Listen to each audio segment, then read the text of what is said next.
Quran says... You mean you still have doubts about Osama bin Laden? Yes. Why? I'll tell you why. I have my doubts. Because Quran says... That's a really provocative thing to say, and some would say would deeply stereotype. Why? Because I have seen the DVDs produced by the 75 scientists of America. They say it is impossible. Why is he defending Osama bin Laden? It's a well-known fact that Osama bin Laden was one of the prominent leaders of the group Al-Qaeda, which is an extremist organization. Let me tell you this, brothers. When you follow Wahhabism, you will have somewhere in your heart that what these extremist organizations are doing may be right. You will be thinking that. We should call ourselves Muslims and follow the Quran and the Sahih Hadith. If you go and ask any Muslim in this world that, do you follow the Quran and Sunnah? Would he say that, no, I don't follow the Quran and Sunnah. I follow Bible, I follow Bhagavad Gita, I follow Torah. Who would say that? Everybody follows the Quran and Sunnah. So the question is, through whose interpretations do you follow the Quran and Sunnah? And they told me that what they saw on television, the Taliban's beating the women, they aren't Talibans. Why is Zakir Naik defending Taliban?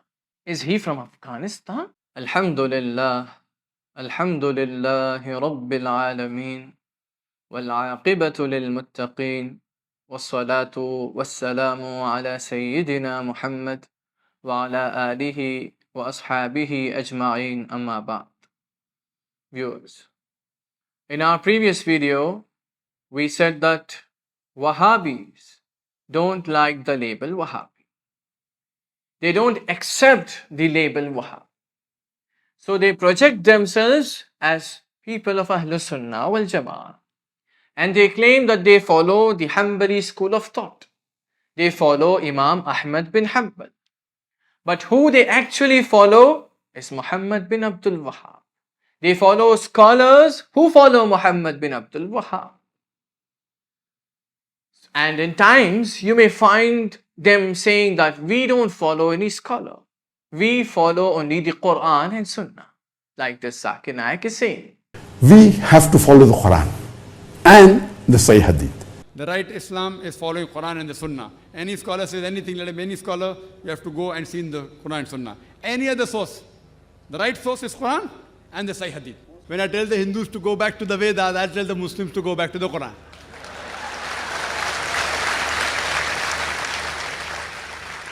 We should call ourselves Muslims and follow the Quran and the Sahih Hadith. So this is what they claim. They say that we follow the Quran and Sunnah. I am asking that, do they think that the whole world is a fool? Only they are intelligent? What sort of a claim is this? We follow the Quran and Sunnah. Who doesn't follow the Quran and Sunnah? Everybody follows the Quran and Sunnah. If you go and ask any Muslim in this world that, do you follow the Quran and Sunnah? Would he say that, no, I don't follow the Quran and Sunnah. I follow Bible, I follow Bhagavad Gita, I follow Torah. Who would say that? Everybody follows the Quran and Sunnah. So the question is, through whose interpretations do you follow the Quran and Sunnah? Through whose interpretation? If you follow the Quran and Sunnah through your own interpretation, then you may call your followers by whatever name you like. You may also name your followers after your own name. For example, if Zakir Naik claims that I follow the Quran and Sunnah through my own interpretations, then Zakir Naik has the right to call his followers by whatever name he likes. He may even name his followers after him, like Zakiri or Naiki, anything.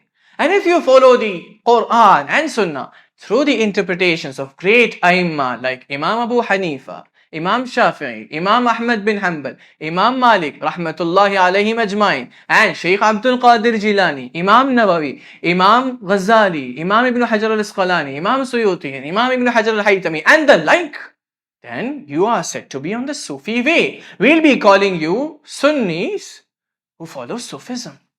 And if you follow the Quran and Sunnah through the interpretations of Salafi scholars like Ibn Taymiyyah, Ibn al-Qayyim, and the recent scholars of Saudi Arabia who are the followers of Wahhabism like Abdul Aziz bin Baz, like Muhammad al-Uthaymin, like Albani, and such scholars, then even if you claim that we are not Wahhabis, even if you say that 1,000,000 times, you will be called a Wahhabi. Let me put it to you like this. If I change my name, like if I call myself a Salafi and I change my channel name to the Salafi way or the Wahhabi way, then I start preaching Sufism, how do you like that? Would you accept that I'm a Salafi? No, you would say that he's a Sufi. So it's your action which defines you and gives you a name. It's not your name which defines you. This is very important, brothers. Keep this in mind. So in our previous video, we said that since the signs of Wahhabis are obvious in Zakir Naik, like praising Ibn Taymiyyah, calling him a Mujaddid, a reformer, considering him Shaykhul Islam, like praising the Saudi Arabian scholars who are also followers of Muhammad bin Abdul Wahhab, who preach Wahhabism. Since we found all these signs in Zakir Naik, we said that Zakir Naik is a Wahhabi for sure. Zakir Naik preaches Wahhabism. Zakir Naik follows Wahhabism. And we have said this multiple times in our different videos that Wahhabism leads to extremism. And that is why we find Zakir Naik defending Taliban. Malaysia, there was a couple who were doctors who went to Malaysia, and they told that, people normally say that the Taliban are beating the women. So she told me, she was a gynecologist, those people can't be Taliban. I said, why? I thought they were Taliban. They said, I've been in Afghanistan. The way the Taliban tied the turban, the people that were shown on Natural Geography, people that were shown on BBC and CNN, they can't be Taliban because the turban were not... But then, there is... Not in just one video. He's defending Taliban on NDTV. He's defending them on his own peace TV. Once it was asked to Joan Ridley that what is your view about Al-Qaeda. Now she was there, she lived with Taliban. She went to expose the Talibans. She went to expose the evil done by them. But when she goes to Afghanistan, she's arrested by the Talibans.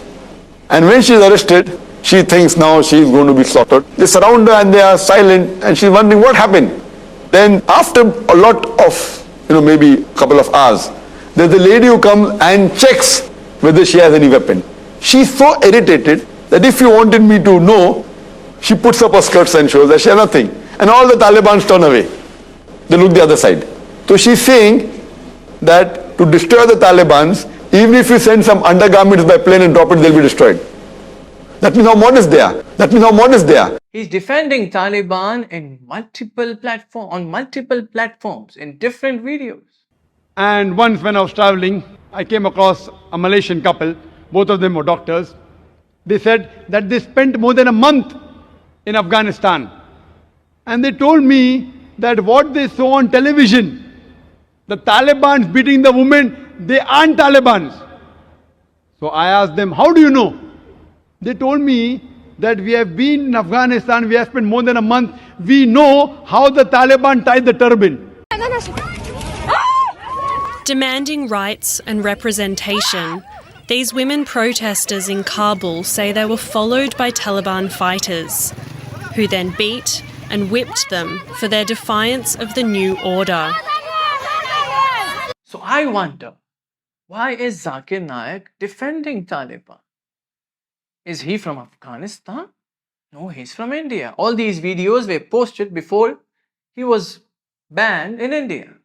So why is he supporting or defending Taliban? Why? The answer is simple. They share the same ideology. Taliban, what is their ideology? Wahhabism.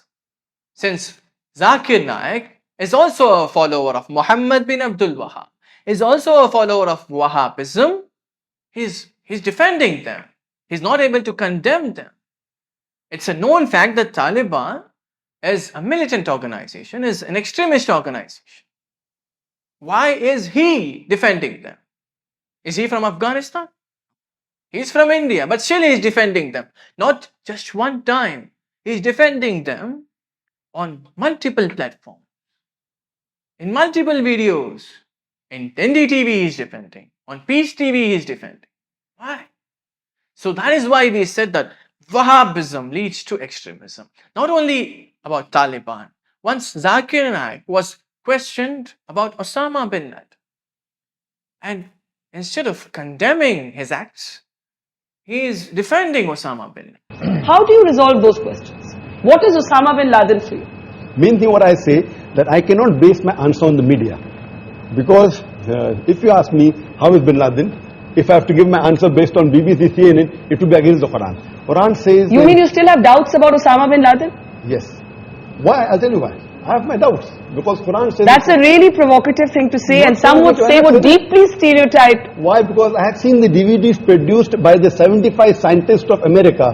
They say it is impossible for few Arabs to come into the Twin Tower. I have seen, because I'm a man who travels throughout the world. Come on, Dr. Naik. Come on, Dr. Naik. And I have seen many DVDs, and I can give it to you if you see the loose change, if you see 9/11. What I have done, I'm a man of research.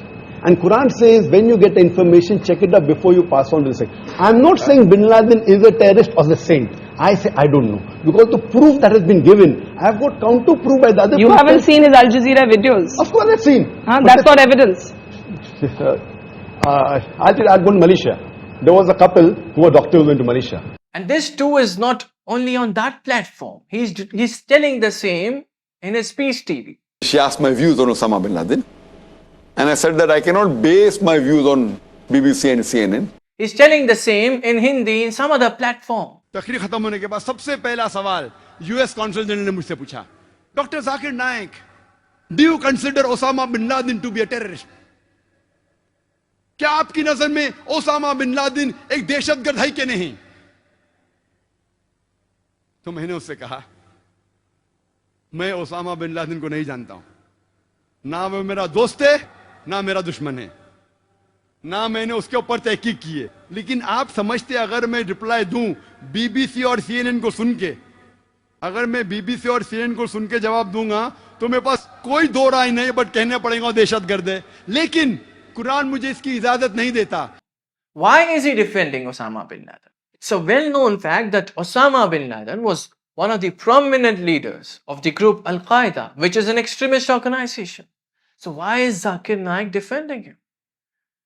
The answer is simple. They have the same ideology. Osama bin Laden was a follower of Muhammad bin Abdul Wahhab. Al-Qaeda, the ideology of Al-Qaeda is Wahhabism. Zakir Naik preaches Wahhabism. That is why he is not able to condemn them. That's the reason. Let me tell you this, brothers. When you follow Wahhabism, you will have somewhere in your heart that what these extremist organizations are doing may be right. You will be thinking that. Because you will be thinking that they are following real Islam. So that is why we say that Wahhabism leads to extremism. Keep that in mind, brothers. Beware of Wahhabism. Beware of Wahhabi scholars. Never listen to them. May Allah subhanahu wa ta'ala show us the right and save us from going astray. Ameen wa akhiru da'man alhamdulillahi rabbil